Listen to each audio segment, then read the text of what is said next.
एहतिशामुल हक साहब हमारे साथ मौजूद है। एहतिशाम साहब, ईरानी वज़ीर ख़ारजा अब्बास अराग़ची अपनी मुख्तसर टीम के साथ आज रात इस्लामाबाद आ रहे हैं। आप क्या समझते हैं, ये मुज़ाकरात अब किस तरह से आगे बढ़ते हुए नज़र आते हैं?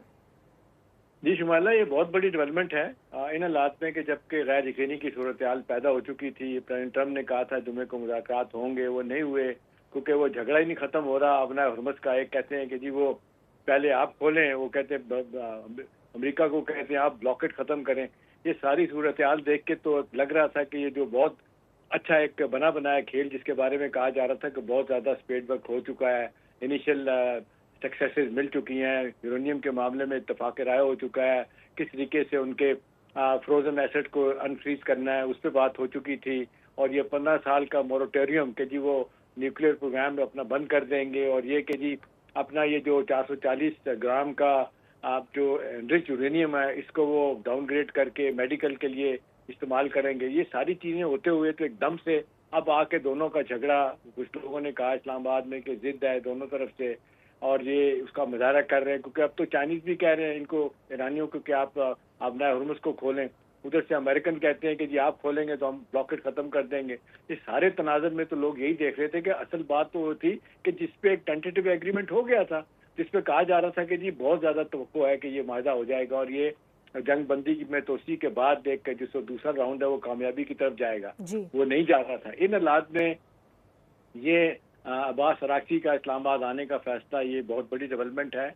और इसमें कुछ इत्तलात मेरी भी हैं कि इसमें चाइनीज बहुत ज्यादा इंटरेस्ट ले रहे हैं। चाइनीज जो है ना वो दबाव डाल रहे हैं बाकायदा तौर पे। एक तो अपना हुर्मुस खोलने की बात कर रहे हैं, दूसरा वो कह रहे हैं कि आप बातचीत के लिए जाएं वहां पे। तो अब देखें कि ये भी अब है। अब इनको ये भी था, आप ईरान ने ये भी सुना है कि एतराज किया कि जी ये कौन होता है प्रेसिडेंट ट्रम्प डेट देने वाला कि जुमे को बात होगी, ये तो मेजबान ये बात करे, वो जो सुलह करा रहा है वो बात करे। तो ये मेरा ख्याल है वो बातें हैं कि जिसपे अब सब लोग कह रहे हैं कि ईरान ने जिस तरीके से सारी दुनिया कह रही है, आज न्यूयॉर्क टाइम ने भी ये कहा है कि ये जंग जो है ना वो जीत गए हैं। अपना अपना बड़ा जिसको कहते हैं दुश्मन था और ये छोटे दुश्मन अपना क्या कहते हैं एडवर्सरी जो है ना वो उस जंग जीत गया है, और ये बहुत ज्यादा जियोपॉलिटिकल एम्बेरसमेंट है अमेरिका के लिए। ये सारा कुछ देखते हुए जो प्लसेस बने थे इनके ईरानियों के, वो कहा जा रहा है कि जी वो शायद इस तुर्की जवाब देने के चक्कर में वो उनके लिए मुश्किलात पैदा हो सकती हैं। तो मेरा ख्याल है अच्छी बात है इवेंचुअली अल्हम्दुलिल्लाह ये हमारे जो काम 15 से 18 तारीख को 15 गए थे अप्रैल में हमारे फील्ड मार्शल साहब, बहुत सारी चीजें तय हो गई थी, उसी का तसलसल है। हमारे प्राइम मिनिस्टर और डिप्टी प्राइम मिनिस्टर और अपने फॉरेन मिनिस्टर इसहाक डार साहब मुस्तकिल तौर पे इनसे राब्ते में है, प्राइम मिनिस्टर राब्ते में है। फील्ड मार्शल जो है आप देख लें वो चाइना के साथ, रशिया के साथ, ईरान के साथ राब्ते में कि किसी तरीके से जी ये बातचीत का जो सिलसिला शुरू हुआ था और ये दूसरा राउंड होना था जिसको 2.0 का नाम दिया गया था, ये जारी रहे। तो मेरा ख्याल है अब देखा जाए तो जिस तरीके से इस्लामाबाद में आप देख लें सिक्योरिटी के अरेंजमेंट हो चुके हैं, जो लॉजिस्टिक प्लान बना हुआ है, 10 जहाज अमेरिका के यहाँ खड़े हुए हैं, और आप देख लें उनके बुलेट प्रूफ गाड़ियां और इस तरह की सारी चीजें आई हुई हैं, और टेक्निकल एक्सपर्ट अभी भी दोनों साइड के मौजूद हैं। तो इन हालात में लोग कह रहे थे कि जी बातचीत होनी चाहिए थी, क्यों रुक गई। तो उस लिहाज से देखा जाए तो ये एक ब्रेक थ्रू इस लिहाज से तो है कि बातचीत होने जा रही है। बातचीत में क्या निकलेगा, जाहिर सी बात है दोनों बैठेंगे अपने अपने मुतालबात लेके जाएंगे। बिल्कुल एहतिशाम साहब ऐसा ही है, लेकिन हमने ये भी देखा था कि अब्बास अराग़ची से वज़ीर आज़म शहबाज शरीफ, फिर वज़ीर ख़ारजा इसहाक डार, फिर फील्ड मार्शल आसिम मुनीर से अलहदा उनकी गुफ्तगू भी हुई। तो आप क्या समझते हैं कि क्या पाकिस्तान ने ईरान को जो मामलात हल तलब हैं उन पर काफ़ी हद तक आमादा कर लिया होगा? देखिए शुमाला, अब ये कोई खबर नहीं रही कि अपना ईरान में बहुत ज्यादा पावर सेंटर है और पासदारान इनकलाब अपनी बात डिक्टेट करवाते हैं, और उनके सपोर्ट भी है। वो जिसको कहते हैं अंबिया अथॉरिटी जो लोग बनी हुई है जहाँ पे सुप्रीम लीडर बैठते हैं, तो जाहिर सी बात है जो मॉडरेटर हैं उनके लिए मुश्किलात पैदा होती हैं, चाहे अब्बास अराग़ची हो चाहे मसूद पशकियान हो। लेकिन दूसरी तरफ उनके नेशनल सिक्योरिटी एडवाइजर जो है वो भी कहते हैं, टफ लाइन लेते हैं। तो मेरा ख्याल है उनका एक दबाव अपनी जगह पे मौजूद है। इसके बावजूद कहा जा रहा है कि जी ये मेक और ब्रेक सिचुएशन है, इसका फायदा ईरान को उठाना चाहिए, और ये कि 47 साल की सैंक्शन के बाद अगर उनका दुनिया के साथ कॉमोडिटी ऑफ नेशन में जिसको कहते हैं चलना शुरू कर देते हैं, उनके तहफ़्फ़ुज़ात दूर होते हैं, उनकी इकोनॉमिक कंडीशन बेहतर होती है, तो उनको आगे जाना चाहिए।